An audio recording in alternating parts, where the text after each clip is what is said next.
হুকুম মেনে নবীর তরিকায় চলা বড় সহজ হয়ে যাবে। এই জন্য মৃত্যুর কথা বেশি বেশি কি করবো বলেন, স্মরণ করবো। আল্লাহ তৌফিক দান করে বলি আমিন। মৃত্যু বড় কঠিন জিনিস।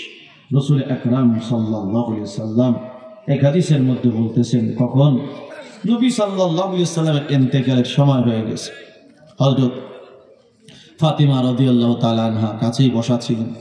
তিনি দেখলেন যে নবী সাল্লাল্লাহু আলাইহি সাল্লাম বারবার তার পাশে থাকা একটা পানির পাত্র ছিল, মশক বলে, চামড়ার তৈরি, এর মধ্যে নিজের দুই হাত ডুবিয়ে দিচ্ছিল আর বারবার কপাল মুখ ওই ঠান্ডা পানি দিয়ে মুছতেছিল। তখন হযরত ফাতিমা রাদিয়াল্লাহু তাআলা আনহা নবী সাল্লাল্লাহু আলাইহি সাল্লামের কাছে জিজ্ঞাসা করেন যে আব্বা, আপনার কি খুব কষ্ট হচ্ছে যে আপনি বারবার এরকম ঠান্ডা পানি দিয়ে মুখ মুছতেছেন, কপালটা মুছতেছেন? তখন নবীজি বলেন, হ্যাঁ মা, প্রত্যেকটা ব্যক্তি যখন তার মৃত্যুর সময় হয়, কম বেশি সকলেরই মৃত্যুর কষ্ট অনুভব হয়। মৃত্যুর একটা কষ্ট আছে, যন্ত্রণা আছে, এগুলো হয়। তবে হ্যাঁ, আল্লাহর যারা প্রিয় বান্দা, ইমানদার বান্দা বান্দি, এদের মৃত্যুর সময় যখন হয়, আল্লাহ পাক ওই কষ্ট সহ্য করার জন্য তাকে সবর দিয়ে দেয়। ওই সবরের কারণে আল্লাহ রাব্বুল আলামিন তাকে পরকালে মাফও করে দেয়। কষ্ট হয়, এর মধ্যে কোনো সন্দেহ নাই। তাহলে মৃত্যুর সময় আপনার আমারও কি হবে? যন্ত্রণা হবে, এর মধ্যে সন্দেহ নেই। আল্লাহ আমাদেরকে মৃত্যুর যন্ত্রণা লাঘব করে দেন, কমায়া দেন। মৃত্যুর যে কঠিন যন্ত্রণা আছে, আল্লাহ যেন আমাদেরকে সেই কষ্ট না দেন। সকলে বলি আমিন। এবার খেয়াল করেন, মানুষের হায়াত শেষ হয়ে গেছে, ফেরেশতা এসে গেছে, আজরাইল আলাইহিস সালাম এসে গেছেন, সাথে তার সঙ্গী যারা তারাও এসে গেছেন। ওই ব্যক্তি যার জানটা কব্জ করা হবে, সে যদি নেককার হয়, সে যদি ইমানদার হয়, নামাজি মুত্তাকি পরহেজগার যদি হয়, আল্লাহর পক্ষ থেকে একদল রহমতের ফেরেশতা তার কাছে আসমান থেকে নেমে আসে। সুবহানাল্লাহ। কোরআনের মধ্যে আল্লাহ বলেন, ইন্নাল্লাযীনা ক্বালু রাব্বুনাল্লাহ সুম্মা ইসতাকামু তাতানাজ্জালু আলাইহিমুল মালাঈকা, নিশ্চয় যারা বলে রব আমাদের আল্লাহ, অতঃপর এই রবের স্বীকারোক্তির পরে যারা অবিচল থাকে, ইস্তেকামতের সাথে থাকে, তাদের মৃত্যুর সময় আল্লাহর পক্ষ থেকে একদল রহমতের ফেরেশতারা তার কাছে অবতরণ করে।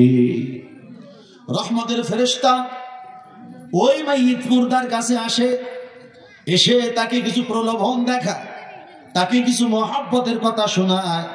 এক নম্বরে তারা বলে, ও আল্লাহর গোলাম, এই দুনিয়ার মধ্যে তুমি আর কতদিন থাকবে? অনেক দিন তো কষ্ট করলে, ইমানের সাথে চলা বড় কষ্টের ব্যাপার, আমলের সাথে বলাও বড় কষ্টের ব্যাপার। অনেক কষ্ট কেলেশ করে দুনিয়ার মধ্যে তুমি থেকেছিলে, তুমি তোমার সময়গুলো এমন ভাবে ব্যয় করেছো, আল্লাহ রাব্বুল আলামিন তোমার ইমান আর আমলের কারণে তোমার পরে খুশি হয়ে গেছে। আর কোনো চিন্তা নাই, আল্লাহ পাক রব্বুল আলামিন তোমারে ডাক দিয়েছেন, জলদি করে চলো রবের কাছে। যেই রব তোমার পরে রাজি হয়ে গেছেন, যেই রব আল্লাহ তোমার পরে খুশি হয়ে গেছেন, তিনি তোমার পরে রাজি, তিনি তোমার পরে বেজার নন। এরকম মহব্বতের কিছু কথা ফেরেশতা এসে মাইয়িতকে যখন শোনায়, ওই মাইয়িতের দিলের মধ্যে তখন দুনিয়ার প্রতি কোনো মহব্বত আর ভালোবাসা থাকে না। দুনিয়ার থেকে তাড়াতাড়ি বিদায় হওয়ার জন্য সে পাগল পারা হয়ে যায়। সুবহানাল্লাহ, পাগল হয়ে যায়। হুজুর জ্ঞানে দিন বুঝান, যদি কোনো ব্যক্তি একটা বনের পাখিকে ধরে আনে, শিকার করে যদি তার বাড়ির মধ্যে খাঁচার মধ্যে বন্দি করে রাখে, ওই বন্দি পাখি যেমন নাকি খাঁচার থেকে বের হওয়ার জন্য ছটফট ছটফট করে, স্বাধীন জিন্দেগির জন্য তার মনটা পাগল পারা হয়ে যায়, ওরকম ইমানদার বান্দা দুনিয়ার থেকে বিদায় হওয়ার জন্য, এই দুনিয়ার থেকে পরাধীনতার শৃঙ্খল থেকে বন্দী হওয়া থেকে বাঁচার জন্য, পরকালের যে স্বাধীনতা, সেই স্বাধীনতার সুখ আর আনন্দ ভোগ করার জন্য সেও এই দুনিয়া ছাড়ার জন্য পাগল পারা হয়ে যায়। একজন ইমানদার এই দুনিয়াতে সে স্বাধীন না, কি বলেন? স্বাধীন নাকি? আমরা স্বাধীন?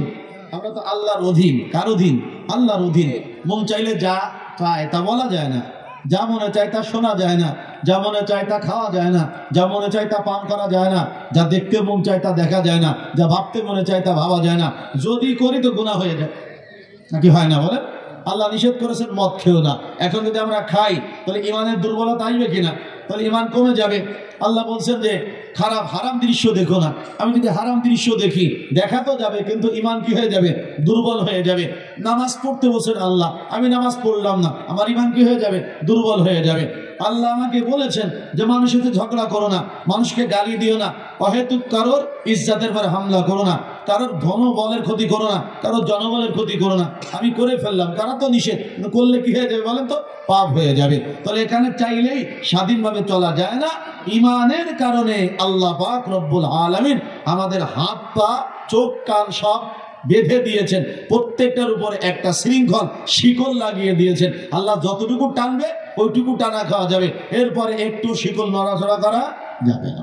কিন্তু যখন আমি আর আপনি মরে যাব, ইমানের সাথে যদি মরতে পারি, জান্নাতের মধ্যে এইরকম কোনো ধরা বাঁধা কি নাই, নিয়ম নাই, ওখানে আজানও নাই, ইকামতও নাই, নামাজও নাই, কথা ঠিক তো? ওখানে রোজাও নাই, হজও নাই, যাকাতও নাই, বিধিও নাই, নিষেধও নাই, করণীয় নাই, বর্জনীয় নাই। বরং দুনিয়াতে যা করেছি আর বর্জন করেছি এর ফলাফল পাওয়ার জায়গা পরকাল। আল্লাহ বলবেন এই জান্নাত তোমার, এখানে তোমার যা দিল চায় দেখো, শোনো, খাও, সব তোমার জন্য, নো চিন্তা, ডু ফুর্তি।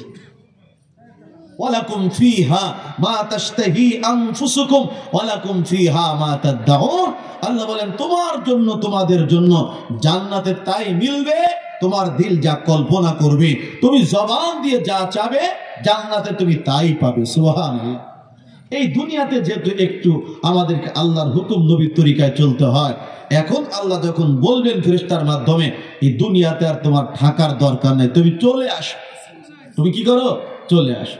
দেখেন, সরকার যদি আমাদের যারা সরকারি চাকরিজীবী আছেন এদেরকে যদি হঠাৎ করে বলেন যে তুমি এই 5 বছর আমার এই সরকারি কাজে যে সার্ভিস দিয়েছো, তোমার সার্ভিসের পর আমি খুব খুশি, তোমার আর চাকরি করার দরকার নাই, আরো 5 বছর তোমার চাকরির বয়স ছিল, ওই 5 বছরে তুমি যে বেতন পেতে, বোনাস পেতে, ওইটা সহ তোমার পেনশনের ব্যবস্থা করে দিচ্ছি, তুমি বাড়ি বসে বসে খাও। দেখবেন কতজন এখন চাকরি ছাড়ার জন্য পাগল হয়ে যাবে।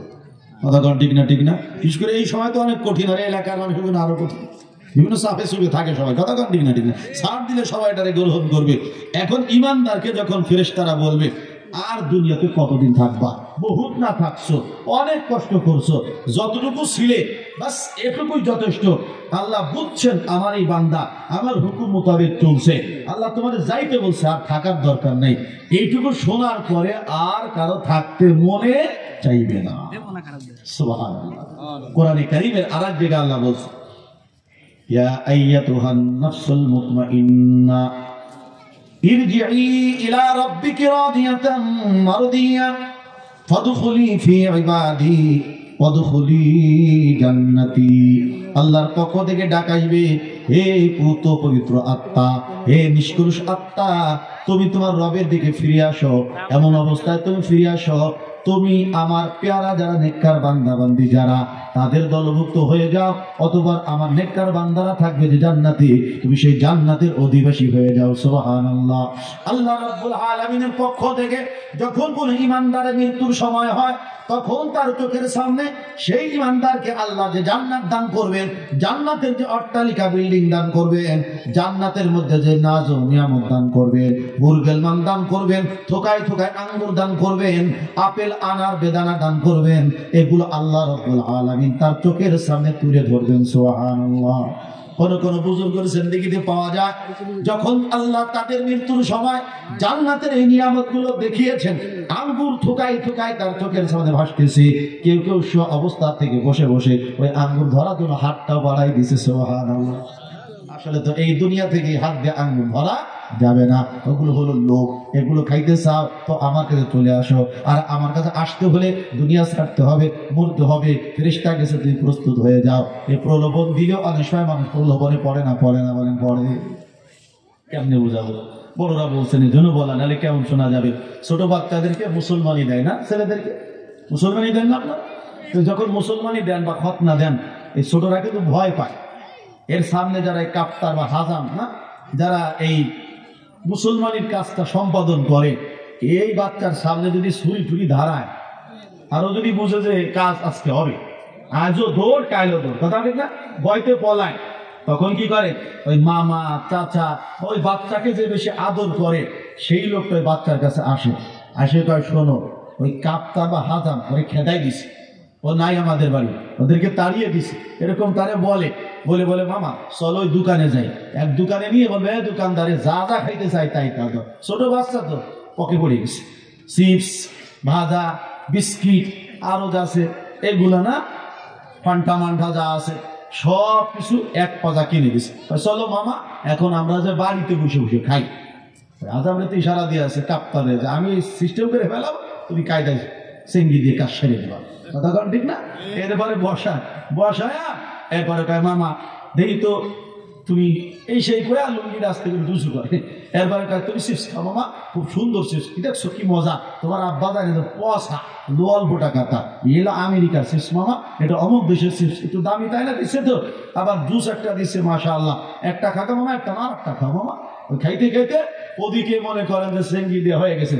ভাই মামা নিচের দিকে তাকান যাবে না, পিঁপড়ে টিপড়ে আছে তো দেখি ভয় ভাবা, পিঁপড়ে কিন্তু তোমার তাকায় ফেলাবে। ও ছোট পোলাপান যা বুঝছে মামায় ইস্তিরা তাই বুঝতেছে, কি কারণ ঠিক না? তবে সে নিচের দিকে তাকায় না। পরে আস্তে করে বিসমিল্লাহকে ঘেসান দিয়ে দিছে, হঠাৎ করে একটু ফুলে উঠছে, আরে মা পিঁপড়ে কেমন গেছে। কথা কারণ ঠিক না? ঠিক না? হ্যাঁ দেখছে এর আওয়াজ বুঝে গেছে, এটুকু বুঝছে। এরা আওয়াজ বুঝুক আর না বুঝুক, এরা আসছে এটাই বিরাট কথা। কি বলেন ঠিক না? আস্তে আস্তে ওদের মধ্যে জজবা আসুক যে ওয়াজ আমাদের, এটা আমাদের ইসলামী সংস্কৃতির অংশ। কি বলেন ঠিক না? ঠিক না? এই অবস্থায় যেমন তার খতনা হয়ে গেলে অল্প একটু ব্যথা অনুভব করে, বুঝতেও পারে না। ইমানদারের যখন জান কব্জ করার সময় হয় তখন ফেরেশতারা তাকে জান্নাতের প্রলোভন দেখায়, জান্নাতের অট্টালিকা দেখায়, জান্নাতের হুর গেলমান দেখায়, বলে জান্নাতের ফল ফলালি দেখায়। ওই প্রলোভনে সে প্রলুব্ধ হয়ে ওই লোভে লাভে যখন সে পড়ে যায়, এই ফাঁক দিয়ে ফেরেশতারা তার জানটা কব্জ করে নিয়ে যায়। ঘরের মধ্যে থাকলে যেমন অনেক কিছু বোঝা যায় না, ঠিক ওই রকম জানটা কব্জ করলেও ইমানদার বান্দা বেশি কষ্ট অনুভব করে না। আম্মা জান আয়েশা সিদ্দিকা রাদিয়াল্লাহু তাআলা আনহা বলেন, কোন একটা পাত্রের মধ্যে, ঘড়ার মধ্যে, মাটির কলসের মধ্যে যদি পানি রাখা থাকে, ওইটা যদি উপর করা হয়, পানি যেমন বাধা বিঘ্নতা ছাড়ায় আস্তে আস্তে করে চুইয়ে চুইয়ে নিচের দিকে পড়ে যায়, ইমানদারের জানটাও ঠিক ওইভাবে আল্লাহর পক্ষ থেকে ফেরেশতারা কব্জ করে নিয়ে যায়। সুবহানাল্লাহ। রহমতের ফেরেশতারা আসছে খালি হাতে না, তাদের হাতে আছে রুমাল। কেসে বলে রুমাল আছে, দুনিয়ার কোন রুমাল নয়, ইউরোপ, আমেরিকা, কাশ্মীর, পাকিস্তানের কোন রুমাল না। রুমালটা আনছে কোত্থেকে? বলে জান্নাত থেকে। কোত্থেকে? জান্নাতের রুমাল। ওই রুমালের মধ্যে আছে একটু খুশবু লাগানো, অনেক দামি আতর, ওই খুশবু আর সুগন্ধি এটাও জান্নাত থেকে। সুবহানাল্লাহ। ওইটুকু রুমাল দেখতে ছোট মনে হলো, একটা রুমাল জান্নাতের এত দামি, সারা দুনিয়ার সমস্ত সম্পদ যদি এক করা হয় ওর চাইতে রুমালটা আরো আরো বেশি দামি। সুবহানাল্লাহ। এই রুমাল ওই ইমানদার বান্দা বান্দি যে মারা যাবে, যার জান কব্জ করার জন্য ফেরেশতারা আসছেন, তার নাকে আর মুখের মধ্যে যখন ধরে, আস্তে করে জানটা তার ওই রুমালের মধ্যে চলে আসে। জানটা কব্জ হয়ে গেছে, ফেরেশতারা এদিকে তাকান, এরকম ভাস করছে রুমালের মধ্যে, আত্মা তারে আটকাইছে, রূহটারে আটকাইছে। এখন তারা এটা জমা দিবে ইল্লিয়িনে। কোথায়? ইল্লিয়িন। সাত আসমানের উপরে জান্নাতি নেককারদের রূহ রাখার একটা জায়গা আছে, এর নাম হলো ইল্লিয়িন। ওদিকে নিয়ে যা শুরু করছে, একদল ফেরেশতারা বড় জজবার সাথে উপরে নিয়ে গেছে।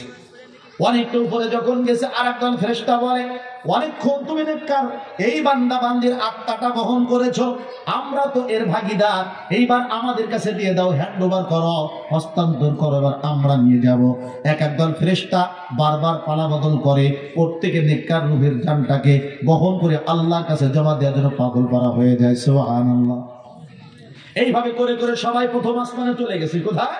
প্রথম আসমানে যখন গেছে, হাদিসের মধ্যে আসছে, ওই প্রথম আসমানের মধ্যে যেই ফেরেশতারা দায়িত্ব নিয়ে দিতে আছেন, পাহারাদার, দারওয়ান ফেরেশতারা, তারা জিজ্ঞাসা করে, কে তোমরা, কেন তোমরা আসছো? বলে আমরা এমন ফেরেশতা, রূহ নিয়ে আসছি, আত্মা নিয়ে আসছি। বলে কার আত্মা? পরিচয় দিয়ে দিল, পাটগাতি অমুক পাড়ার অমুকের ছেলে, অমুকের ছেলে, অমুকের মেয়ের আত্মা। পরিচয়টা পাওয়ার পরে ফেরেশতারা যে দাবি কথাটা বলে, আল্লাহর কসম করে বলি, এই পৃথিবীর জমিন দিয়ে যত মানুষ চলাফেরা করে, তাদের মধ্যে যে কয়জনকে আমরা মহব্বত করি, এই লোক হলো তাদের মধ্যে একজন। সুবহান। রহমতের ফেরেশতারা দরজাটা খুলে দেয়, ওই আত্মা নিয়ে এই দল ফেরেশতারা প্রথম আসমান থেকে দ্বিতীয় আসমানের দিকে চলে যায়। এই যে গেটের মধ্যে রহমতের ফেরেশতারা যাওয়ার পরে দরজা খুলে দেয়া হলো। হাদিসের মধ্যে আসছে, অসংখ্য রহমতের ফেরেশতারা আগের থেকে সেখানে নিয়োজিত থাকে। পবিত্র আত্মার আগমন শুনিয়ে তারা তাকে আহলান সাহলান মারহাবা আর শুভেচ্ছা স্বাগতম জানাইতে থাকে। সুবহানাল্লাহ।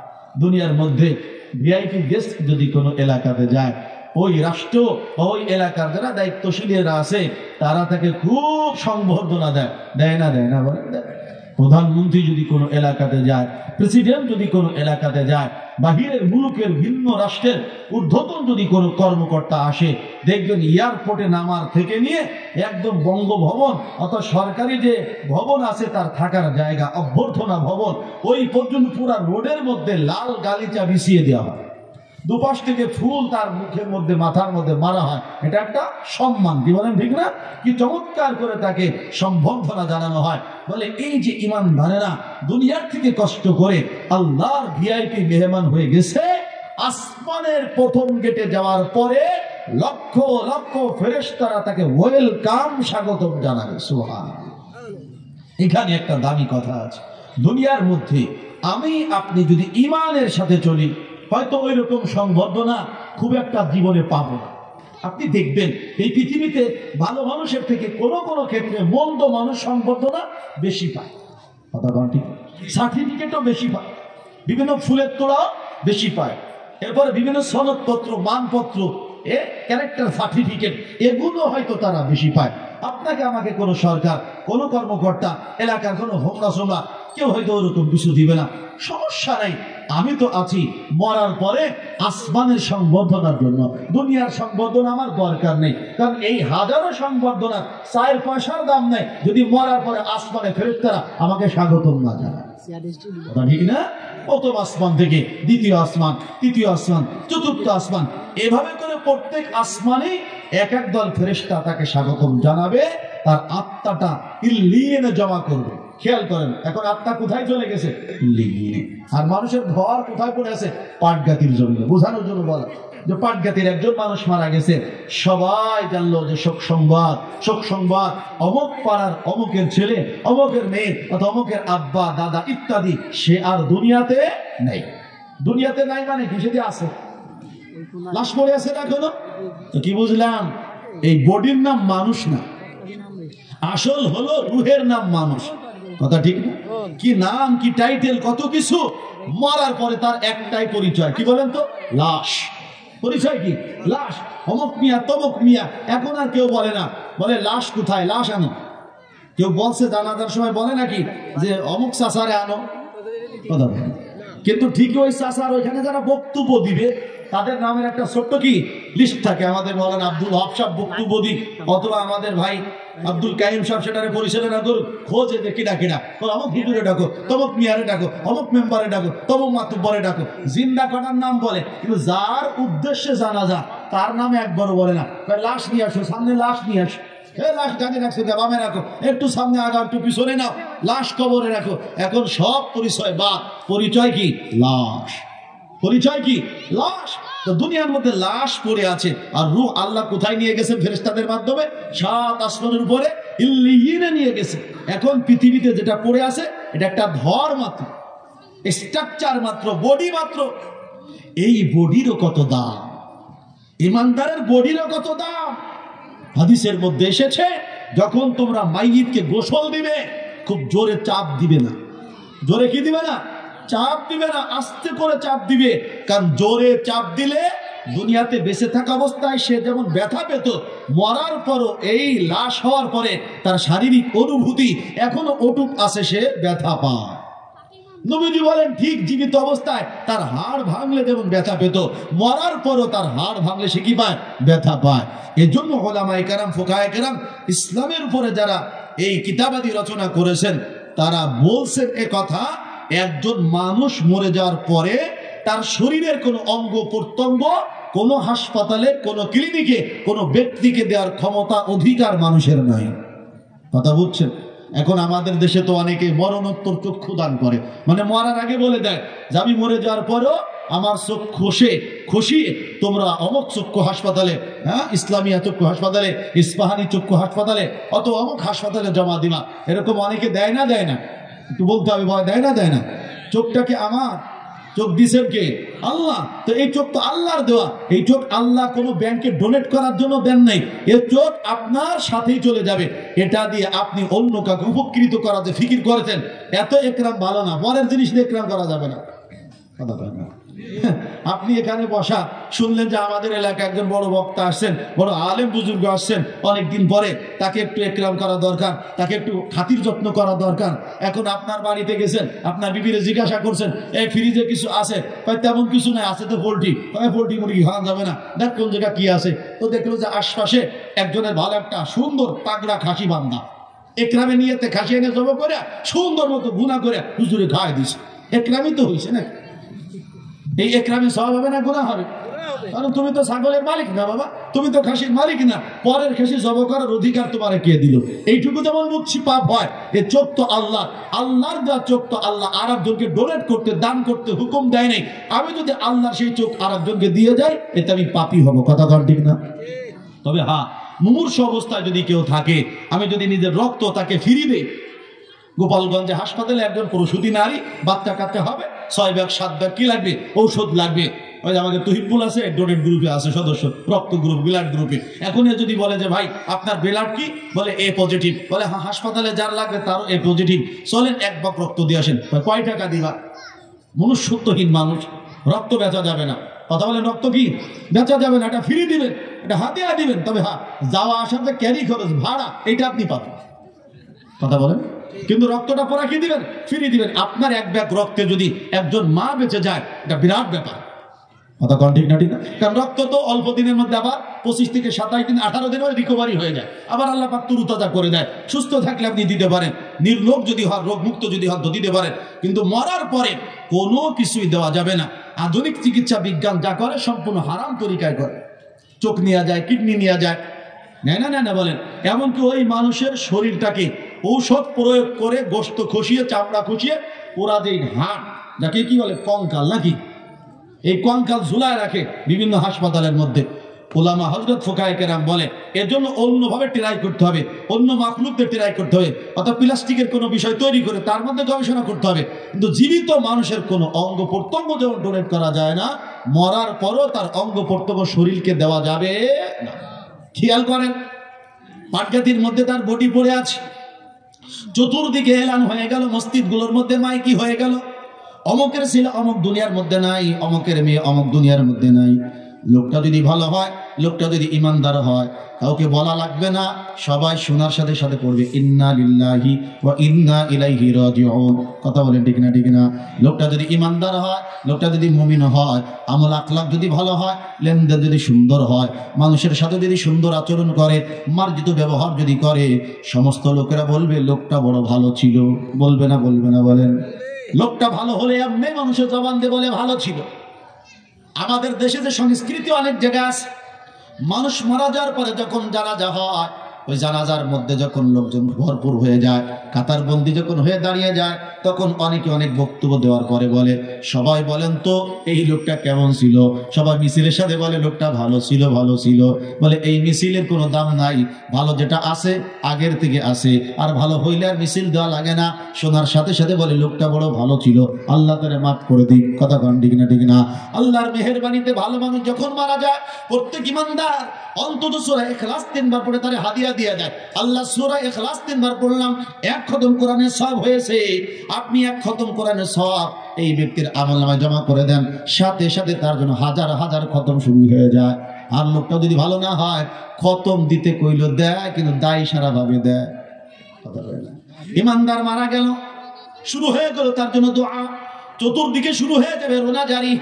রাসূল আকরাম সাল্লাল্লাহু আলাইহি সাল্লাম বলেন শুধু মানুষ না, শুধু আত্মীয় স্বজন আপনজন না, ওই যে ব্যক্তি মারা গেল, লোকটা যেহেতু ইমানদার, লোকটা মুখলিস, নামাজি, রোজাদার, আল্লাহওয়ালা, মুত্তাকি, পরহেজগার, পরোপকারী, মানুষের সেবা যত্ন করতো, মাখলুকের সেবা করতো, খেদমত করতো, আমর বিল মারুফ নাহি আনিল মুনকার করতো, সৎ কাজের আদেশ করতো, অসৎ কাজ থেকে মানুষকে নিষেধ করতো। এই কারণে ওই লোকটা যেই যে জমিন ব্যবহার করে ভালো কাজ করতো, গুনার থেকে বাঁচত, পৃথিবীর ওই জমিনটুকু তার জন্য কান্নাকাটি শুরু করে দেয়। সুবহানাল্লাহ। জমিন কাঁদে। কি কাঁদে ধরে বলে শুধু জমিন না, আসমান পর্যন্ত কাঁদে। নবী সাল্লাল্লাহু আলাইহি সাল্লাম বলেন বাকাতিস সামাওয়াতু ওয়াল আরদু, ওই ব্যক্তির জন্য আসমান কাঁদে, ওই ব্যক্তির জন্য জমিন কাঁদে। প্রত্যেক বান্দার জন্য আসমানের দুইটা দরজা রিজার্ভ আছে। কয়টা দরজা? দুইটা দরজা। বলে একটা দরজা দিয়ে বান্দা প্রতিদিন যত আমল করে, যত পুত পবিত্র বাক্য উচ্চারণ করে, প্রতিদিন বান্দা জিকির করে সুবহানাল্লাহ, আলহামদুলিল্লাহ, লা ইলাহা ইল্লাল্লাহ, আল্লাহু আকবার, সুবহানাল্লাহি ওয়া বিহামদিহি, সুবহানাল্লাহিল আযীম, লা হাওলা ওয়ালা কুওয়াতা ইল্লা বিল্লাহিল আলিয়্যিল আযীম। এরকম যত দামি দামি বাক্য কালিমাগুলো পড়তে থাকে, আল্লাহ বলেন প্রতিদিন সাথে সাথে আমলনামাগুলো আমার কাছে বান্দার থেকে পৌঁছাইতে থাকে। সুবহানাল্লাহ। কোরআন শরীফের বয়ান, ইলাইহি ইয়াসআদুল কালিমুত তাইয়্যিব, আল্লাহর কাছে প্রতিদিন বান্দার পবিত্র বাক্যগুলো উপরের দিকে উঠতে থাকে, উঠতে থাকে। এজন্য প্রত্যেকের নামে আসমানে একটা কি আছে? দরজা খোলা আছে। আর একটা দরজা খোলা উপর থেকে নিচে নামানোর জন্য বান্দার প্রতিদিন যতটুকু রিজিক লাগবে রোজানা সেই রিজিক আসমান থেকে জমিনে নামে। সুবহানাল্লাহ। এখানে একটা দামি কথা আছে, রিজিকের পারিশানে থাকে না ইমানদারের। এজন্য আমার তাকদিরে যেই রিজিক আছে তা আমি পাবই, একটুও কম পাবো না। কথা বলেন ঠিক না? ঠিক না? এক দানাও আমি কম পাবো না। আর যদি আমার তাকদিরে কোনো দানা পানি আজকে লেখা না থাকে, সারা ঘরের ফ্রিজে রান্নাঘরে হরেক রকম খাবার থাকার পরও এক দানাও আমার নসিবে জুটবে না। এরকম আসবে না? ঘর ভরা খাবার, বাড়ি ভরা খাবার, আত্মীয় বাড়ি খাবার, শ্বশুর বাড়ি খাবার, কেমন যেন মনটা খারাপ, কোনো খাবারের প্রতি কোনো ইচ্ছাই হয় না, আগ্রহ হয় না, সারাদিন রোজা না রাখে রোজা হয়ে যায়। কথা ঠিক না? আবার কোনোদিন এমনও হয় যে একবার খাইছেন আর খাওয়ার কোনো নিয়াত নাই, এমন জায়গায় গেছেন বন্ধুর পাল্লায় মহব্বতের মানুষ এমন চাপ দিছে, খাওয়ার পরে আবার খাওয়া লাগছে। কথা ঠিক না? আবার কোনোদিনও কল্পনা করেন নাই যে এই বাড়িতে এই পরিবেশে আমাকে খেতে হবে। আল্লাহ এরকম অকল্পনীয় জায়গায় খাবারের ব্যবস্থা আমাদের জন্য রাখে না, রাখে না। তাহলে ইমানদার সে কখনো রিজিকের টেনশন করে না। আল্লাহ রাসূল সাল্লাল্লাহু আলাইহি সাল্লাম বলেন, যখন মানুষটি মারা যায় আসমানের ওই দরজা চিরতরে তার জন্য বন্ধ হয়ে যায়, কারণ তার থেকে আর তো আমল আসমানে পৌঁছাবে না। আর যেই দরজা দিয়ে রিজিক নামতো ওই দরজা দিয়েও বন্ধ হয়ে যায়, যেহেতু সে বেঁচে নাই, রিজিক আর নামার কথা নাই। এই আসমানের দুইটা দরজা ওই বান্দা বান্দির জন্য কান্নাকাটি করতে থাকে। সুবহানাল্লাহ। আসমানও কাঁদে, জমিনও কাঁদে। আসমান জমিনের মধ্যে যত ভালো মানুষ তারাও কাঁদে। এজন্য কবি বলেন, এমন জীবন তুমি করিবে গঠন, মরণে হাসিবে তুমি কাঁদিবে ভুবন। এসেছিলে যেদিন তুমি এই ভবে, কেঁদেছিলে তুমি হেসেছিল সবে। এমন জীবন তুমি করিবে গঠন, মরণে হাসিবে তুমি কাঁদিবে ভুবন। আমি আর আপনি যখন দুনিয়াতে এসেছিলাম, আমাদের আপনজনেরা কিন্তু আমার আপনার আগমনে হেসেছিল, খুশি হয়েছিল।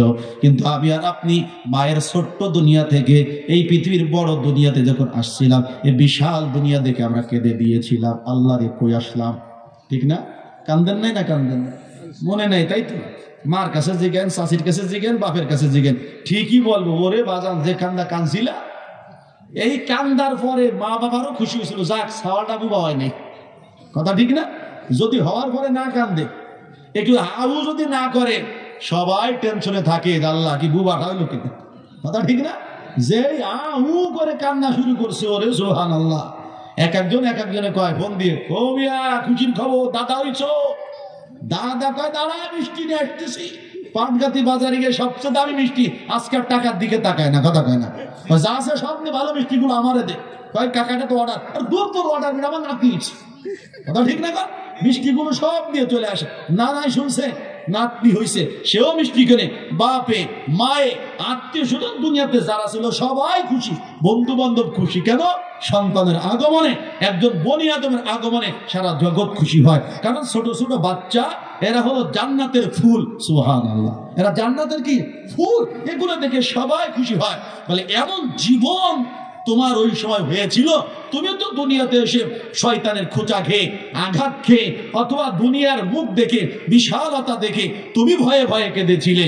কিন্তু তোমার আগমনে সবাই বড় খুশি হয়েছিল, খুব হেসেছিল। তবে শোনো, এমন একটা জীবন তুমি গঠন করে মরেও, যেই মরণের সময় তুমি তো জান্নাতের মানুষ, হাসতে হাসতে মরবা, তোমার মতো ভালো মানুষকে বিদায় হওয়ার কারণে, তোমার মতো ইহসানকারী, অনুগ্রহকারী, তোমার মতো মুহসিনে আজিম, তোমার মতো সচ্চরিত্রবান, তোমার মতো ভালো মানুষ, তোমার মতো নেককার, নামাজি, পরহেজগার, দুয়ার মানুষ, বুদ্ধির মানুষ আপনজন হারানোর কারণে পুরা পৃথিবী যেন তোমার শোকে কাঁদতে থাকে। এই পৃথিবীতে আমাদের এলাকাতে যারা মারা গেছে সবার মৃত্যুতে কিন্তু মানুষ কান্দে নেই, কথা ঠিক না? আমি জীবনে 2-1 জনের ব্যাপারে শুনছি, এই এলাকায় না, আমাদের এলাকায় মানুষ বলতেছিল এরকম, ওই শয়তান মরে না, কতজন মরে, মানে মরার আগে বলতেছে একটা অ্যাক্সিডেন্ট হয়েছে, সবাই বাইসে গেছে কিন্তু একজনে, মানে সবাই মরে গেছে, একজনে বাইসে আছে, বলে কে? নাম বলছে অমুক। আল্লাহ, আজরাইল কি শহীদই দেয় না? গাড়িতে যারা মারছে তার মধ্যে ভালো মানুষ ছিল, তার 2-1টা বাইসে থাকতো, শয়তানটা মরে যেত। এরকম কিছু মানুষের চলে যাওয়ার জন্য মানুষ মনে মনে জ্বালালি খতম করে, কথা কন ঠিক না? ঠিক, মানে তার অত্যাচারে, তার অন্যায়, তার জুলুমে, তার খারাপ আচরণে, তার খারাপ বিহেভের কারণে মানুষ তার উপরে অতিষ্ঠ। তার মৃত্যু কামনা মানুষ করে না, করে না? বলে হয়তো অনেক সময় মুখের উপরে বলতে পারে না, কারণ বইলে কি আর এক থাবা খাবে না, বইলে কি আর একটা থাপ্পড় খাবে, এই ভয় বলতে পারে না, কিন্তু ঠিকই মানুষ তার চলে যাওয়ার জন্য কামনা করে। আর যখনই শোনে প্রথম এই সত্যি কথা, মরছে তো, মানে নিশ্চিত হয় না যে শয়তানরা তো বেশি দিন বাঁচে, মানুষ একটা ভাব এসে গেছে, কথা কারণ ঠিক না? সত্যি মরছে, কাকা সত্যি, আল্লাহর কসম করে, আল্লাহর কসম মরছে, কয়ে কাউরে কিছু কবি না তো, কয় না আলহামদুলিল্লাহ, কাকা আলহামদুলিল্লাহ বলা, শয়তান মরছে।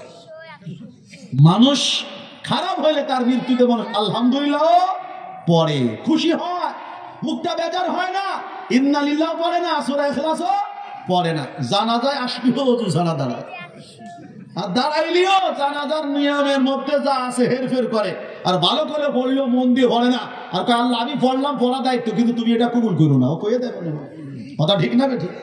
নেককার যদি হয় তাহলে মরার সাথে সাথে সবাই তার জন্য দোয়া করে, সে ভালো মানুষ ছিল একথা সবাই বলতে থাকে। চলে গেছে বছরের পর বছর, 100 বছর, 1000 বছর, এখনো তার ভালো গুণের আলোচনা সমাজে হয়, কথা ঠিক না? বেঠিক? আম্মায়ে কেরামের আলোচনা, ভালো আলোচনা সমাজে চলমান কিনা? বলে চলমান। সাহাবায়ে কেরাম আলোচনা চলমান, তাবিদের আলোচনা চলমান, তাবিদের আলোচনা চলমান, বুজুর্গানের দিনের আলোচনা চলমান, সদস্য হুজুরের আলোচনা চলমান, কাশিম হুজুরের কথা আলোচনা চলমান, পীর সাহেব হুজুরের কথা চলমান আলোচনা, কথা বলেন ঠিক না? ঠিক না? পাটগাতি হুজুর রহমাতুল্লাহ আলোচনা চলমান, টুটালি হুজুর রহমাতুল্লাহ আলোচনা চলমান। এদের আলোচনা যখনই হয় মানুষ বলে আল্লাহ তাকে জান্নাত দান করো। ঢাকার হুজুরের আলোচনা চলমান, বলে আল্লাহ তাকে জান্নাত দান করো। নাজিম সাহেব রুহুল আমিন রহমাতুল্লাহ আলাইহি, আল্লাহ মারা গেছে জান্নাত দান করো। ফরিদ হুজুর মারা গেছে, আল্লাহ জান্নাত দিয়ে দাও। এরকম যত বুজুর্গ আছে আপনাদের সমাজে, কেউ যদি মরে যায়, মানুষ যদি কখনো তার আলোচনা উঠায়, সাথে সাথে তার জান্নাতের দোয়া করে, তার মাগফিরাতের দোয়া করে, করে না? করে না? কেন? এমন জীবন তুমি করিবে গঠন, মরণে হাসিবে তুমি, কাঁদিবে ভুবন। এমন সুন্দর একটা জীবন বানাও, ইমান দিয়ে, আমল দিয়ে, নেক কাজ দিয়ে, গুনাহ মুক্ততা দিয়ে, মানুষের সাথে ভালোবাসা দিয়ে, সুন্দর আচরণ দিয়ে। তুমি তো দুনিয়া থেকে চলে যাবে, মানুষ তোমার চলে যাওয়ার কারণে কান্নাকাটি করবে। রাসূল আকরাম সাল্লাল্লাহু আলাইহি সাল্লাম বলেন, এরপরে মানুষগুলো যখন তাদের কবরে রাখে, কোথায় রাখে? কবরে। আমি আর আপনি তো একটা মাইয়িতকে কবরে রেখে আসি, বিসমিল্লাহি ওয়া আলা মিল্লাতি রাসূলিল্লাহ বলে তারে কবরে রেখে আসলাম। তার বডির উপরে কলার পাতা বিছিয়ে, হুগলার পাতা বিছিয়ে, তারপরে মাটি দিয়ে, কুদাল দিয়ে হাম্মর সমতল করে, একটু উটের পিঠের মতো, কুজের মতো উঁচু করে সুন্দর মতো কিছুক্ষণ থেকে আমরা কিন্তু চলে আসি। কতক্ষণ আর থাকি? যতই আমরা বলি আর বয়ান করি, একজন মানুষ মারা যাওয়ার পরে মাটি দিয়ে সাথে সাথে তার কবর থেকে আসতে হয় না, কিছু না কিছু মানুষ তার কবরের পাশে থাকতে হয়। এটা একটা সুন্নাত আমল। কি আমল? সুন্নাত আমল। কি বলছি? মরার পরে মাটি দিয়ে সাথে সাথে কবরস্থান থেকে চলে না আসা, কিছু আপনজন তার কবরের পাশে থাকা। নবী সাল্লাল্লাহু আলাইহি সাল্লাম বলেন, যেহেতু কিছুক্ষণের মধ্যে তার কবরে মুনকার নাকির আসবে, কি আসবে? মুনকার নাকির আসবে। তোমরা তার কবরের পাশে থেকে সে জীবনে যত ভালো কাজ করেছে এগুলো বলো, আর আল্লাহর কাছে বলো, আল্লাহ এখন মুনকার নাকির আমাদের অমুকের কবরে আইবে, আপনি এই 3 সওয়ালের জবাব আসান করে দিয়েন, সহজ করে দিয়েন। জীবনে যত ভালো কাজ করেছে ওগুলো উল্লেখ করে করে বলো, আল্লাহ এগুলোর ওসিলা আপনি তার কবরকে জান্নাতের বাগান বানিয়ে দেন। আল্লাহ কোনো কারণে যদি গুনাহ করে থাকে সেগুলো মাফ করে দেন। বলে কতক্ষণ সময় থাকবে? নবীজি সাল্লাল্লাহু আলাইহি সাল্লাম বলেন, একটা উট জবা করে, কুরবানি করে, এগুলোকে সালাই করে, গোশত বন্টন করতে, ভাগ করতে, কাটতে কুটতে যতটুকু সময় লাগে অতটুকু পরিমাণ সময় কবরের পাশে থেকে তাকে তালকিন দেওয়া, এটা একটা সুন্নাত আমল। আমরা তো এত ব্যস্ত যে কবরের পাশে আধা ঘন্টা পরে কেউ থাকে না। কথা ঠিক না ভাই? যদি তুই এক মোল্লা টোল্লা পাওয়া যায়, হুজুর ছাত্রমাত্র 3-4 জন রাখেন, সরষে বুনতে হবে না সরিষা, তারপরে খেজুরের পাতা কাটতে হবে, কথা কয় না, আর কোদাল কাতাল কাজি টাজি থাকলে এগুলো একটু বাড়ি বাড়ি পৌঁছাই দিতে হবে। আমি অনেক মাইয়িতের জানাজার পরে, মাটি দেওয়ার পরে দেখেছি আপন জনকে খুঁজে পাওয়া যায় না। আরে এই মানুষটা একটু আগে আপনার আমার জন্য কত প্রিয় ছিলেন, মহব্বতের ছিলেন। আপনার আমার জিন্দেগি, আপনার আমার ভবিষ্যৎ, আপনার আমার উত্তমতার জন্য কি প্রচেষ্টা করেছেন, মাথার ঘাম পায়ে ফেলেছেন। মরার পরে কি 1-1.5 ঘন্টা সময় হবে না আমাদের?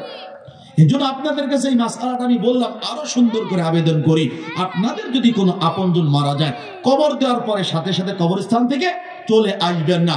কেউ থাকুক আর না থাকুক, আপনার আব্বা আপনি থাকেন, আপনার মা আপনি থাকেন, আপনার বউ আপনি থাকেন, আপনার ভাই আপনি থাকেন, আপনার ছেলে আপনি থাকেন, আর 2-4 জনকে রাখেন।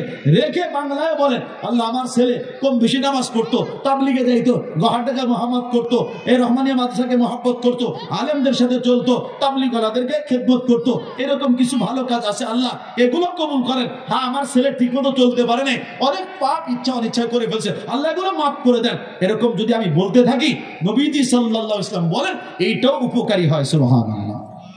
এই কাজে আমরা রাজি না। ঠিকই মরার 4 দিন পরে ফয়তা খানোর জন্য পাগল হয়ে যাবে, কথা ঠিক না? জিয়াফতের জন্য পাগল হয়ে যাবে। আপন পর সবাই মিলে চাপ দিবে, এই তোর আব্বা মারা গেছে, এটা খাওয়া দিবি না? কথা বলে না, তোর আব্বা মরে গেছে, এটা খাওয়া দিবি না?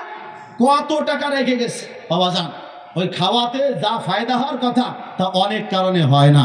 কারণ আমাদের সমাজে খাওয়ার নামে যা প্রচলন হয়েছে, এটা ইসলাম বিবর্জিত, এটা বেদাত, এটা আপনারা সবাই জানেন। বরং কবরে রাখার পরে আমাদের আসল কাজ এখন কিছুক্ষণ তার পাশে থাকা, আর তার জন্য আল্লাহর কাছে কি করা বলেন না, দোয়া করা।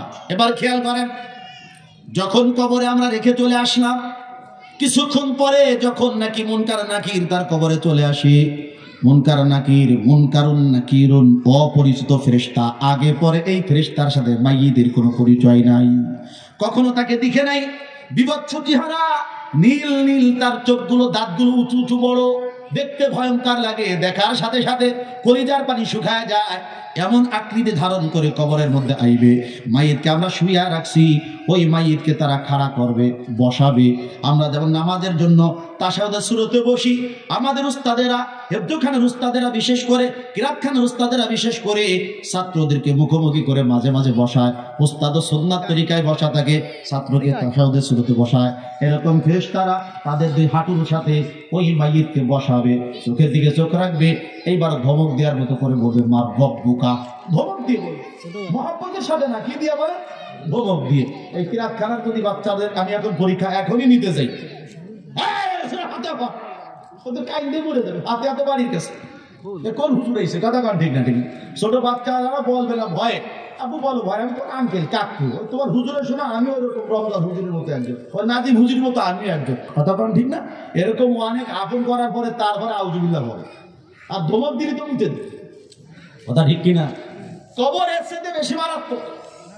রাসূল আকরাম সাল্লাল্লাহু আলাইহি সাল্লাম বলেন, আল্লাহ যদি দিল মজবুত না রাখে, ফেরেশতাদের ধমকের পরে কথা বলা সম্ভব না, ঈমানের পর অবিচল থাকা সম্ভব না। হাজারো আরবি ভাষার সাহিত্যের পণ্ডিত হোক, জবান দিয়ে রব্বি আল্লাহ বের হওয়া সম্ভব না। একমাত্র সেই বলতে পারবে আল্লাহ যার দিলকে মজবুত রাখবে, শক্ত রাখবে। এই কঠিন পরিস্থিতিতে মুনকার নাকির ধমক দিয়ে বলে, আর আল্লাহ কয় ধমকাইলে কি, তুমি তো জানো তোমার রবকে, কারণ তোমার গোটা জিন্দেগি সেই রবের সন্তুষ্টি অনুযায়ী তুমি চলছো, সারা পৃথিবীর সাথে একা লড়াই করছো। মাঝে মাঝে আপনি যদি দুনিয়াতে ঈমানের সাথে থাকতে চান, অনেকের সাথে লড়াই করা লাগে না, লাগে না বলে, একটু বলতে হবে, লাগে না লাগে না। গতকাল আমি মাহফিলে গিয়েছিলাম একটা এলাকায়, বালিয়াকান্দি, রাজবাড়ি। তো ওই বালিয়াকান্দি গেছি, তো আমাকে ওই এলাকার গোলামা হযরত এবং কিছু দিনদার ভাইরা কারগুজারি শোনাচ্ছে। খেয়াল করে বলে, এত বেদাত ও রুসুমাত এলাকায়, এত বেশি মানুষ বিভিন্ন রকম বেদাতি কাজ করে, যেই তারে বোঝায় তার সাথে সম্পর্ক কি করে, ছিন্ন করে। 1-2 ঘর এমন আছে যে তারা পুরো গ্রামের সাথে ফাইট করে টিকে টিকে একটা মাদ্রাসা করছে, 33 বছর তার বয়স, ওই 2 জন 3 জন 4 জন করে নিগিডিকি করে চলছে। ওরা বলছে যে পৃথিবী যদি উল্টো যায়, আমরা যেটা হক বুঝছি এই হকের পরে কি থাকবোই থাকবো। এখন তাদের ছাত্রের সংখ্যা গতকাল শুনলাম 250-এর উপরে। হকের পরে টিকে থাকতে গেলে অনেকের খোসা কথা, ফাও কথা, বাজে কথা শোনা লাগে না লাগে না? একটু বলতে হবে, লাগে না লাগে না? কতভাবে বুঝাবো? আপনি কলেজের ছাত্র, যুবক ছেলে, আপনি কলেজে পাঞ্জাবি পরে গেলে অন্য বন্ধুরা আপনার ঠাট্টা শোনা শুরু করবে। ভাই কোন বীর সাহেবের পরিত আপনি ভাই? বা আপনি কোন আলিয়ার ছাত্র, কোন কমিয়ার ছাত্র? আপনি কি ভুলে চলে আসছেন নাকি? বা আপনি গহাটাকা দেন, গহাটাকা দিক ভাই, এটা হলো টুনি ভাড়া কলেজ ভাই, কথা কন্টি শুরু হয়ে গেছে ঠাট্টা। এরপরে যে দাঁড়িয়ে রেখে ও দাদা আদু ভাই, অথচ যে আদু ভাই কয় তার বয়স ওই ছোটটার সাথে ডবল, কথা কয় না। মানে উনি প্রতিদিন দাঁড়িয়ে আস্তে আস্তে এমন চাষে সফা গুড়ালি সেই তো পরিষ্কার, সে তার অল্প ছোট বয়সে মাত্র দাড়ির বয়স হয়েছে, দাড়ি রেখে কলেজে গেছে, তারে কয় দাদা ভাই চাষা যান, কয় না জোরে কয়। এই যে খুশাগুলো সহ্য করা লাগে। ওরকম যদি ওইখানে অনেক নারী থাকে, যদি নজরে হেফাজত করতে চায়, যদি কোনো যুবক ভাই, তখন অন্যরা দুষ্টমি করে, ও নতুন এসে তো কলেজের বাতাস এখনো গায়ে লাগে নাই, দেখ মানে কত বুজুর্গ দেখলাম, 2 দিন পরে সব ঠিক হয়ে যাবে। এর কথা কোন ঠিক না? একটা মেয়ে কলেজের মধ্যে গেছে, সে কি করছে, বুরকা পরে গেছে, পরপুরুষের সাথে সে মুখ দেখাবে না, তার সাথে কোনো কারণে কথা বলবে না। একদল যুবক আর একদল মেয়েরা, যুবতীরা তার পিছু নিবে আর ফাও কথা বলবে। আব্বা আপনি কোন পীর সাহেবের মাইয়া? হ্যাঁ, আপনার আব্বা কোন পীর সাহেব, কোন হুজুরের অমুকতম, এরকম ফাও কথা বলে বলে তাকে ট্রোল করে, ঠাট্টা করে, করে না বলে। এই সমস্ত পরিবেশে টিকে থাকতে গেলে ইমানটা কত মজবুত থাকা দরকার, কত মজবুত থাকা দরকার। আপনার টাকা আছে লাখ লাখ, আশপাশে যারা সুদ খায় তারা আপনারা বলবে এই টাকা তো অনেক, বসায় রেখে লাভ কি, আমরাও টাকা লাগাইছি, তোরাও কি কর টাকা লাগা, 1 লাখে 10,000 মাসে মাসে পাবিনি, এরকম বারবার আপনারা প্রলোভন দিছে। আপনি বলছেন মরে যাব, সুদের টাকা খাবো না, কথা কন। আবার আব্বা আপনি বলছেন আমার ছেলে মেয়ে যদি কোনো সুদ খায় মরে যাব, না খেয়ে মরবো, কিন্তু সুদখোর ছেলে মেয়ের রিজিক আমি খাবো না, কথা কন ঠিক না? ঠিক না? এখন সুদের থেকে বাঁচতে গেলে অনেকের কোটা কথা, অনেকের ফাও কথা, খোসা মারা কথা থেকে আপনাকে বাঁচতে হওয়ার জন্য অনেক কষ্ট করা লাগে না লাগে না? 5 ওয়াক্ত নামাজ পড়তে যাবেন, তারও কত কথা, আরে বাবা রে বাবা, ভাত পায় না, বাড়িতে এই নাই তা নাই, তাবলিগ, কথা কন ঠিক না? ঠিক না? বাবা বীর বাহাদুর, ডাল নাই, সরকি নাই, নিবিরাম সর্দা, কত কথা বলবে আপনাকে হকের পথে চলতে গেলে, কথা ঠিক তো? আল্লাহ বলে আমার গোলাম দুনিয়ার জিন্দেগিতে হকের পরে থাকতে গিয়ে অনেক কষ্ট করেছে, ও গোলাম, এরপরে তুমি আমি যে তোমার রব, এর থেকে তুমি অবিচল থাকা থেকে এদিক ওদিক হও নাই, পদস্খলিত হও নাই, স্লিপ করো নাই, আর মাত্র তুমি কবরে আসছো, জমিন থেকে অল্প একটু নিচের দিকে আসছো, ফেরেশতারা তোমার যতই ধমকাক তুমি বলে দাও না রব্বি আল্লাহ, আমার রব হলো আল্লাহ। এইরকম আল্লাহ যখন তার দিলকে মজবুত করে দেয়, ধমকের সাথে সাথে মহব্বতের সাথে বলে দেয় রব্বি আল্লাহ। আপনি প্রশ্ন করেছেন আমার রব কি, আমি জবাব দিয়েছি আমার রব হলো আল্লাহ। আবার বলে আমা দীনুকা, তোমার ধর্ম কি, তোমার ধর্মের নাম কি, তোমার ইসলাম, তোমার মাযহাব, তোমার মতবাদের নাম কি? সাথে সাথে ইমানদার বলে দীনি আল ইসলাম, আমার ধর্ম হলো ইসলাম। 3 নম্বর প্রশ্ন হয় নবী সাল্লাল্লাহু আলাইহি সাল্লামকে নিয়ে, ওমান হাদার রাজুল্লাযী বুইসা ফীকুম ইকালু লাহু মুহাম্মদ, মুহাম্মদ নামে যেই লোকটাকে তোমাদের মধ্যে পাঠানো হয়েছিল তার পরিচয়টা জানতে চাই। ইমানদার সাথে সাথে বলবে হুয়া মুহাম্মাদুর রাসূলুল্লাহ সাল্লাল্লাহু আলাইহি সাল্লাম। আর এক রাতে আছে ইন্নাহু আব্দুল্লাহ ওয়া রাসূলুহু, কে আল্লাহর বান্দা এবং গোলাম, ওয়া খাতামুন নাবিয়্যিন, এবং তিনি হলেন সর্বশেষ নবী। সুবহানাল্লাহ। এই কথা যখন বলে দেয়া হয়ে গেল, সওয়াল 3টা সুন্দর মতো জবাব হয়ে গেছে, আল্লাহ রাব্বুল আলামিন তখন ফেরেশতাদেরকে বলে বাস, প্রশ্ন যা করার হয়ে গেছে, আমার বান্দারে আর ঝামেলাই ফেলো না, আর তাকে বিভিন্ন প্রশ্ন করে তাকে উত্তপ্ত করো না, একটু চুপ থাকো। আমি আল্লাহ সাক্ষী দিচ্ছি, সাদাকা আবদি, আমার বান্দা সত্য কথা বলেছে, দিনটা প্রশ্নের উত্তর সঠিক দিয়েছে, কামা হক্কু দিয়েছে 100 100 মিয়া ফি মিয়া। অত আর দেরি করো না, আমার বান্দাকে ডিস্টার্ব করো না, যাও যাও জান্নাতের মধ্যে চলে যাও, জান্নাতের মধ্যে জান্নাতি যে বিছানাগুলো আছে সেই বিছানা আমার বান্দার কবরের মধ্যে বিছায়া দাও, জান্নাতের যে পোশাক আছে ওই পোশাকগুলো আমার বান্দার গায়ের মধ্যে পরায় দাও। শুধু তাই না, জান্নাতের দিকে একটি দরজা কবরের মধ্যে তুমি খুলে দাও। এই কথা যখন আল্লাহ বলেন, সাথে সাথে 3টা হুকুম পালন করা হয়। জান্নাতের পোশাক মাইয়িতকে পরায়া দেওয়া হয়, জান্নাতি বিছানা তার কবরে বিছিয়ে দেওয়া হয়, জান্নাতি দরজা তার কবরের মধ্যে খুলে দেওয়া হয়। পোশাক জান্নাতি, বিছানা জান্নাতি, বাতাস জান্নাতি। এখন ঘুম আইবে নাকি আইবে না? বলে আইবে, মানে খুব আইবে। আবার আল্লাহর পক্ষ থেকে বলা হবে না কানাউমাতিল আরুস, নববধূ নববর যেমন ঘুমায় তুমিও কবরের জগতে ওরকম লম্বা একটা ঘুম লাগা। আল্লাহ পাক রব্বুল আলামিন আরো বলেন, বান্দা নববর আর নববধূ যখন বাসর ঘরে চলে যায়, যেমন অন্য কেউ তাদের সাথে দুষ্টুমি করে না, তাদেরকে নক করে না, তাদেরকে ডাকে না, আজান যতক্ষণ না হবে কেউ কাউকে ডাকবে না শরমের কারণে, তারপরও অনেকে ডাকে না। আল্লাহ বলেন তুমি ঘুমাবা, এই কবরে তোমাকে আর কেউ জাগাবে না। হা হা, যখন কিয়ামত হয়ে যাবে, সিংহায় যখন ফুৎকার দেওয়া হবে, সমস্ত মানুষকে যখন আমার সামনে উপস্থিত করা হবে, তখন আমি আল্লাহ নিজেই তোমাকে মহব্বতের সাথে ডাক দিয়ে দিব। সুবহান। লম্বা ঘুম, কবরের মধ্যে ঘুমাচ্ছে, কিয়ামত কায়েম হয়ে গেছে, সিংহায় ফুৎকার হয়ে গেছে। খেয়াল করেন, এখন ফেরেশতারা গিয়ে বলতেছে, ও ভাই ভাই উঠেন উঠেন, কিয়ামত কায়েম হয়ে গেছে। বুঝছেন নাকি? আমরা যখন এরকম কাঁচা ঘুম ঘুম ভাব থাকে, ওই সময় যদি কেউ জাগাইতে যায়, এরকম করি না?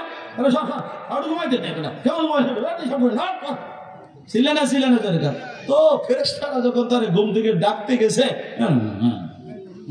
একটু বলছে, এরপরে যখন ডাকে, তোমরা যে কেমন মাত্র না ঘুমালাম, মাত্র না ঘুমালাম, এখন আমার ঘুম পুরা হয় নাই, পরিপূর্ণ হয় না, এর আগে তোমরা আমাকে ঘুম থেকে জাগায় দিলা।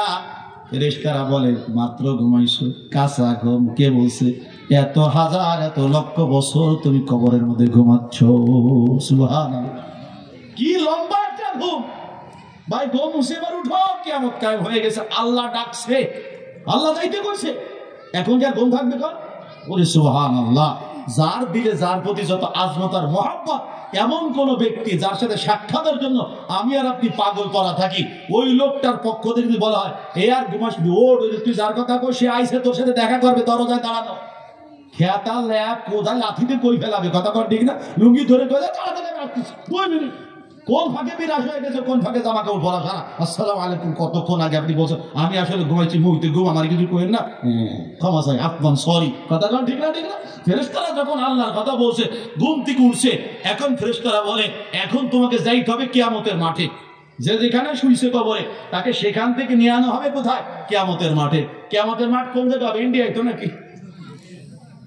কিয়ামতের মাঠ কোথায় হবে আল্লাহ ভালো জানে। তো যতটুকু হাদিসগুলো সামনে আনলে পাওয়া যায়, একদম ক্লিয়ার কথা, কিয়ামতের মাঠের উল্লেখযোগ্য স্টেজ হবে শামে, সিরিয়ায়। ধরে বলেন কোথায়? শাম এবং সিরিয়ায়। এই মাঠের মধ্যে নিতে হবে লম্বা পথ না? কতক্ষণ লম্বা পথ না? এই পথ অতিক্রম করবে কয়েক ভাবে, কেউ হেঁটে হেঁটে যাবে, কেউ দৌড়ায় দৌড়ায় যাবে। আল্লাহ আল্লাহ, কোন কোন মানুষকে আল্লাহ পা উপরের দিকে দিয়া এই জিহিবার পরে হাঁটাইয়া কিয়ামতের মাঠে নিয়ে যাবে। এখন আমাদের কাছে আসছে, হুজুর কোন পায়ে হাঁটে যাওয়া এটা তো বুঝছি, কিন্তু ঠ্যাং উপরে আর জিহিবার পরে ভর করে হাঁটা, এটা তো সম্ভব না। আপনার আমার কাছে যেটা অসম্ভব, ওইটাই আল্লাহর কাছে একদম সহজ এবং সম্ভব।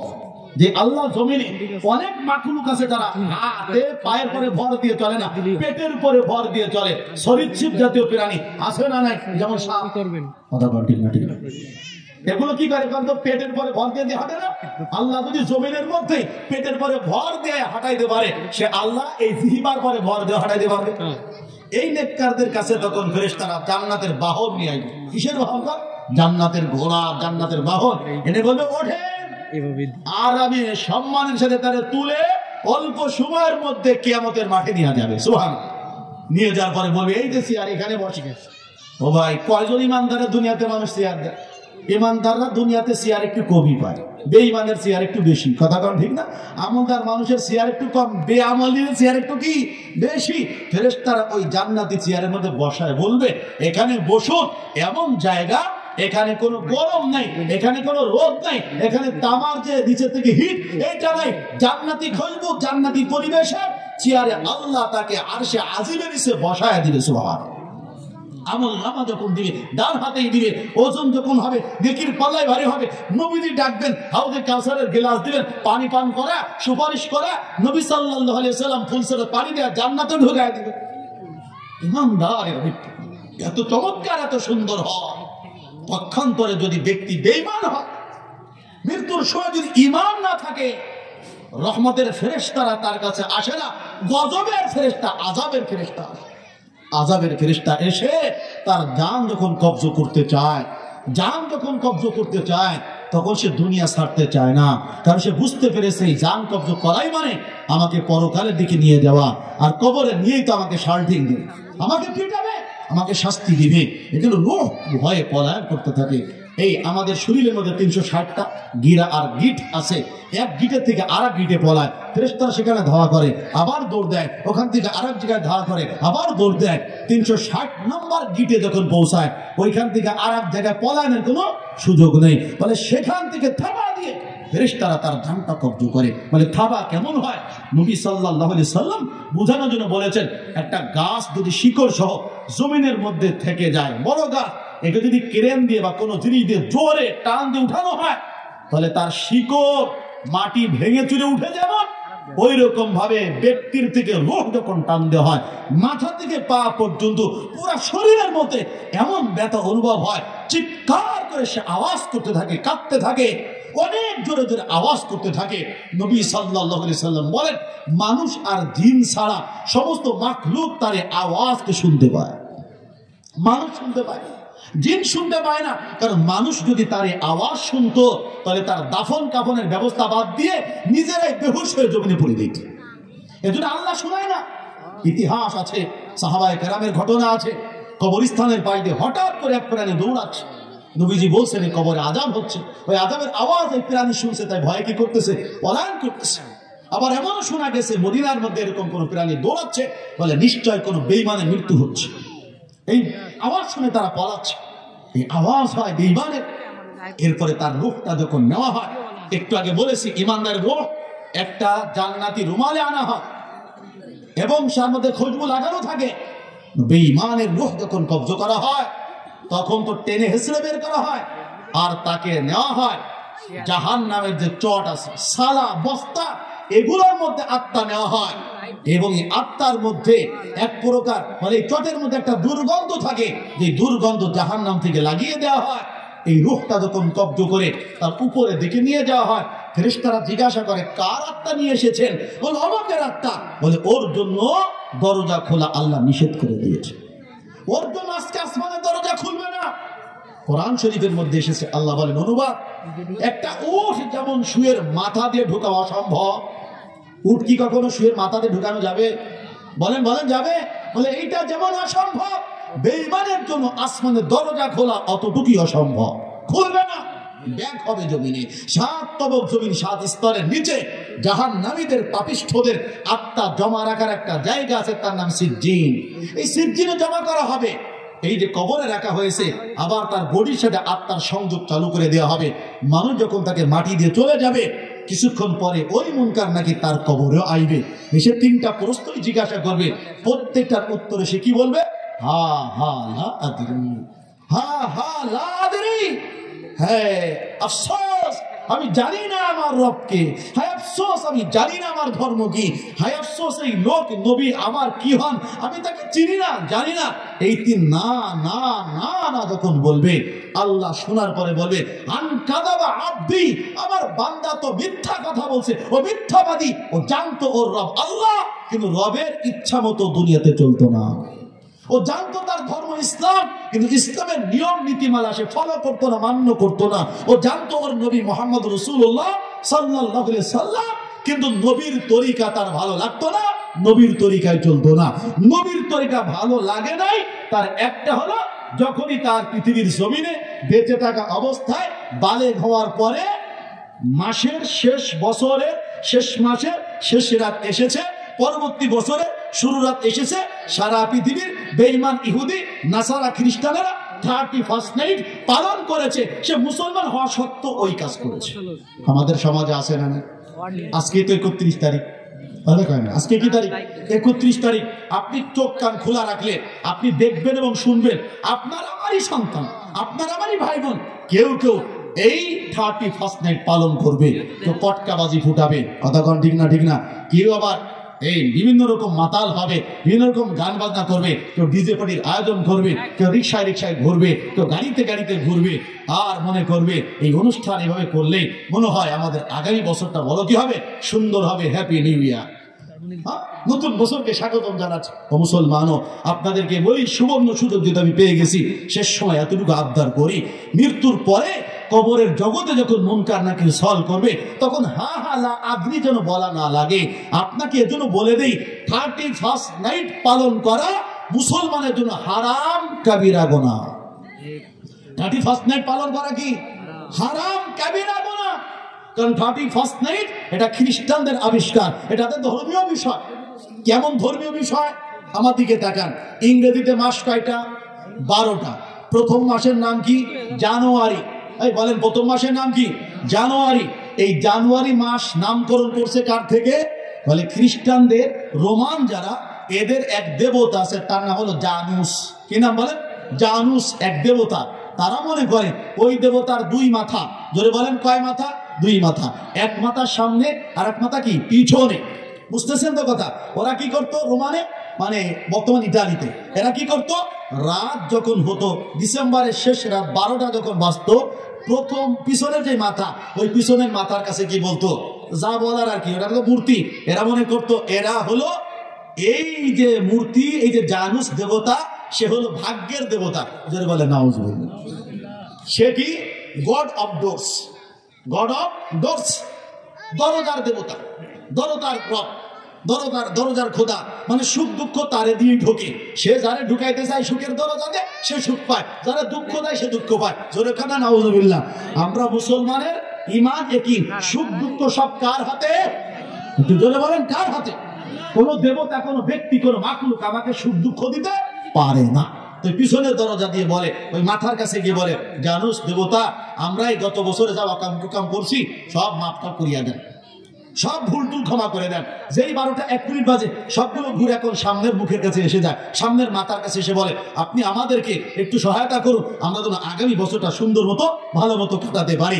এই একিনার বিশ্বাস নিয়ে তারা 31st নাইট পালন করেন। বলুন, একই নিয়ে যদি কোন মুসলমান 31st নাইট পালন করে, তার ঈমান থাকবে? ঈমান থাকবে? তাহলে 31st নাইট এই আকীদায় পালন করলে সে হবে কাফের, সে কুফরি করলো, সে ইসলাম থেকে খারেজ হয়ে গেল। কথা বুঝছে? ওই আকীদা বিশ্বাস যদি নাও থাকে, ঠেলাই পড়ে মেলে পড়ে করছি, সবাই করে, আমিও করছি, আনন্দের জন্য করছি। বলে ইসলামে আনন্দের সিস্টেম আছে, তরিকা আছে। নবীর তরিকার বাহিরে নিজস্ব মতো যদি আনন্দ করে, ওটা বেদাত হয়, ওটা গুনাহের কাজ হয়। কথা বলেন ঠিক না? ঠিক না? নবীজি বলেন, মান তাশাব্বাহা বিকওমিন ফাহুয়া মিনহুম।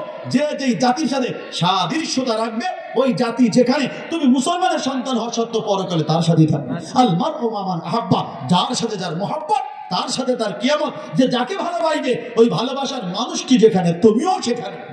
আমি যদি খ্রিস্টানদের কৃষ্টি কালচার, তাদের সংস্কৃতি ভালোবাসি, তাদের সাথে যদি আমি গড্ডালিকা পুরোভাই স্রোতের মতো নিজেকে ভাসিয়ে দেই, ওরাও ভাসতে ভাসতে জাহান্নামে যাবে, আমাকেও জাহান্নামে নিয়ে যাবে। আমরা মুসলমান কচুরি পানা না। কথা কন ঠিক না? ঠিক। আমরা কচুরি পানা না, আমাদের শিকড় আছে, ইসলাম আমাদের শিকড়, কোরআন হাদিস আমাদের শিকড়। শিকড়ের কাছে আসতে হবে, ভেসে চলা যাবে না। অতএব 31st নাইট কোনো মুসলমান পালন করতে পারে না। কথা ঠিক তো ভাই? বরং কি করতে পারেন, এই যে এখন 24 সাল চলে যাবে, 12টার পরে যখন নাকি আমাদের নতুন বছর আইবে, আমরা তো আল্লাহ পাকের কাছে, এটা আয়োজন না, এটা কোনো অনুষ্ঠান না, এটা তো প্রতিদিনের আমাদের কাজ। প্রতিদিন রাতে ঘুমানোর সময় আমাদের তওবা পড়া লাগে না? ইস্তেগফার করা লাগে না? বিগত দিনের আমলের হিসাব করা লাগে না? বলে লাগে। আমি আল্লাহর কাছে বলতে পারি, আল্লাহ 2024 আমার জীবন থেকে চলে গেল, যেভাবে চলার দরকার ছিল চলতে পারি নাই, আপনার কথা মানতে পারি নাই, নবীর তরিকায় চলতে পারি নাই, তাকওয়ার সাথে চলতে পারি নাই, 5 ওয়াক্ত নামাজটাই তো ঠিক মতো পড়ি নাই, কত গুনার পাপ করছি। আল্লাহ সব ভয় শয়তানের ধোঁকায়, নফসের ধোঁকায় পড়ে, আল্লাহ আপনি মাফ করে দেন। আগামী থেকে যতদিন আপনি আমাকে 2025 বা পরবর্তীতে বাঁচিয়ে রাখবেন, আমি যেন কোনো পাপের কাজ না করি, আমি যেন কোনো গুনার কাজ না করি, বেশি বেশি যেন নেকি করতে পারি, আর পাপের কাজ যেন ছাড়তে পারি। আল্লাহ আপনি আমাকে তৌফিক দান করেন। এই প্রতিজ্ঞা নিয়ে, এই তওবা ইস্তেগফার করে যে আগামীর বছর চলতে পারবে, তার বছরই হবে হ্যাপি নিউ ইয়ার। হারাম কাজ করে, পাপের কাজ করে, শয়তানের তরিকায় চলে, ইবলিসের তরিকায় চলে, খ্রিস্টানদের তরিকায় চলে, তাদের সংস্কৃতি লালন পালন করে, আমার বছর কখনো সুখের হইতে পারে না। অতএব কারণে এইরকম যদি কেউ করে মারা যায়, কবরের মধ্যে সে বলবে নবীকে আমি চিনতাম না, ধরে কান নাউজুবিল্লাহ। আল্লাহ বলে মিথ্যা কথা বলছে, জাহান্নাম থেকে পোশাক এনে গায়ে পরা দাও, জাহান্নামের বিছানা তার কবরে বিছায়া দাও, জাহান্নামের দরজা খুলে দাও, সাথে সাথে আমল হবে। এই কবরের মধ্যে তখন তার আযাব শুরু হয়ে যাবে। ও ভাই, আমি দুই প্রকার কথা বললাম সংক্ষেপে, এক ইমানদারের মৃত্যু পরবর্তী অবস্থা, আর এক হলো বেঈমানের মৃত্যু তো তার পরবর্তী অবস্থা। আমরা তো সবাই ইমানের সাথে সুন্দর একটা মৃত্যু চাই, কি বলেন ঠিক না? ঠিক না? এই ইমানের সাথে সুন্দর একটা মৃত্যু যদি দিতে হয়, তাহলে আমার আপনার বাকি জিন্দেগি যতটুকু আর আছে, কে কতক্ষণ বাঁচবো কেউ তো জানি না। আমি যুবক, আমার আব্বা আমার থেকে বেশি বয়সী, হতে পারে না বাবার আগে আমি চলে যাব, আমার লাশ আমার আব্বা কাঁধে করবে, হতে পারে না? পারে না? জোরে বলে। দাদা থাকবে, নাতি চলে যাবে, হতে পারে না? পারে না? বলে পারে। এই যদি হয় অবস্থা, আমার হায়াত কতক্ষণ আমার জানা নেই। অতএব আমি আর আপনি এখন থেকে মৃত্যুর প্রস্তুতি গ্রহণ করি, মৃত্যুর জন্য সামানা জোগাড় করি। মৃত্যুর পরের সময়টা লম্বা, শুরু আছে কিন্তু শেষ নাই। ওখানে কোনো টাকা পয়সা চলবে না, ধন সম্পদ চলবে না, বড় লোকগিরি চলবে না, বংশের পরিচয় কোনো কাজ হবে না, সিহারা সুরাতে কাজ হবে না, হুঙ্কার বিক্রমে কাজ হবে না, সুকণ্ঠে কোনো কাজ হবে না, সুন্দর লেখায় কোনো কাজ হবে না। কাজ দিবে ইমান আমল, তথা ইমান আর আমলের দ্বারা হয় নেকি। নেকি সতল, বাকি অটল। নেকি সতল, বাকি সব কি অচল। যত পারেন পকেট ভৈরা, জামা ভৈরা, জুব্বা ভৈরা, ট্রাং ভৈরা, আমল নামা ভৈরা শুধুই নেকি জমা করেন, শুধুই নেকি জমা করেন। যখন ততটুকু নেকির সুযোগ তখন ততটুকু করে ফেলে। সব নেকির সমান সুযোগ সব সময় কি আসে না। এই যে আজকে মাহফিল হয়েছে, আজকে যেই পরিমাণ নেকি মাঠের মধ্যে কামাই করা যাবে, আগামীকাল কিন্তু তা যাবে না। সুযোগ পাইছেন, কামাই করে নেন। কথা বলে, সামনে রমজান আসবে, আবার কামাই করবেন, কুরবানি আসবে, আবার কামাই করবেন। একটা সুন্দর মাদ্রাসা আল্লাহ আপনাদের এখানে উপহার দিয়েছেন, মাশাআল্লাহ। দেশ সেরা হাফেজুল কোরআনের উস্তাদের এখানে লেখাপড়া শিক্ষা দেন। এই মাদ্রাসার মধ্যে আপনারা সন্তান দিলেন, নেকি হয়ে গেল। আর্থিক সহায়তা করেন, নেকি হয়ে গেল। এদের খোঁজ খবর নিলেন, নেকি হয়ে গেল। যার যেমন তৌফিক মাদ্রাসার সাথে যুক্ত হয়ে যাওয়া, নেকি হয়ে গেল। সুযোগ আছে তো খেদমত করে ফেলি, নেকি আর নেকি হবে। কবে করব? আগামীতে, পরশুতে। আজ কা কাম কাল পর না ডাল, আজকের কাজ কালকের জন্য রেখো না। অতএব কারণে আমরা সবাই সচেতন হয়ে মৃত্যুর প্রস্তুতি নিয়ে মৃত্যুর সামানা বেশি বেশি করে জোগাড় করার চেষ্টা করি, ঠিক আছে না ইনশাআল্লাহ? এক কথা বলে আমি শেষ করবো, সেটা হলো এই, আমি আর আপনি সুন্দর মৃত্যু যদি পেতে চাই, এই পাওয়ার জন্য সবচেয়ে বড় একটা মাধ্যম হলো যুগের যারা হক্কানি ওলামায়ে কেরাম, কি বলছি, যুগের যারা হক্কানি ওলামায়ে কেরাম, তাদের সাথে আমাদের সম্পর্ক গভীর করতে হবে, নিবিড় করতে হবে। তাদের সাথে বেশি বেশি ভালোবাসা বাড়াতে হবে, তাদের সাথে যাতায়াত বাড়ায় দিতে হবে, তাদের সাথে পরামর্শ করে চলতে হবে। যে যত বেশি হক্কানি ওলামায়ে কেরামের সাথে চলবে, তাদের সাথে উঠা বসা করবে, তাদের সহবতে বসবে, ইমানি আর নেকির পরিবেশে যাবে, অদস্ত তার ইমানের সাথে থাকা, ইমান নিয়ে চলা, ইমান নিয়ে মরা সহজ হয়ে যাবে। আলেম থেকে দূরে, উলামায়ে কেরাম থেকে দূরে, মসজিদ থেকে দূরে, মাদ্রাসা থেকে দূরে, তাবলীগ থেকে দূরে, তাজকিয়া থেকে দূরে, হক ইসলামী রাজনীতি থেকে দূরে, হক্কানি উলামায়ে কেরামের সোহবত থেকে বঞ্চিত, ইমান থেকে মাহরুম হওয়ার সমূহ আশঙ্কা আছে। ইমানের সাথে মরতে পারবে কিনা ভয় আছে। আমি বলি না যে পারবে না, ভয় আছে বলছি, ভয় আছে। এই জন্য আমি একজন সাধারণ মানুষ, আপনিও সাধারণ মানুষ। আসুন না আমরা আমাদের এলাকার স্থানীয় ওলামায়ে কেরাম যারা আছেন, স্থানীয় যারা ওলামা হযরত আছেন, মাদ্রাসা মসজিদের ওলামা হযরত, ইমাম খতিব যারা আছে, আগের থেকে তাদের সাথে সম্পর্ক একটু কি করি, বাড়ায় দিই। চেষ্টা করবো তো ইনশাআল্লাহ। এভাবে যদি চলতে থাকে, আরো বেশি বেশি করে মরকালের ভয়, মরার চিন্তা আমাদের মধ্যে ঢুকবে, তাহলে ইমানের সাথে আমরা চোখটা বুঝতে পারবো। আল্লাহ আমাকে আপনাকে সকলকে বাকি জিন্দেগি ইমান আমলের সাথে কাটিয়ে সুন্দর একটি ইমানি মৃত্যু সকলকে নসিব করুক। সকলে বলি আমিন। আল্লাহ পাক ডাকসু বলালেন, ভুল ত্রুটিগুলো মাফ করেন, আমলযোগ্য কথার উপরে আমাকে আপনাকে সকলকে আমলেরও তৌফিক দান করে। সকলে বলি আমিন। ওয়া আখিরু দাওয়ানা আনিল হামদুলিল্লাহি রাব্বিল আলামিন। আসসালামু আলাইকুম ওয়া রাহমাতুল্লাহি ওয়া বারাকাতুহু।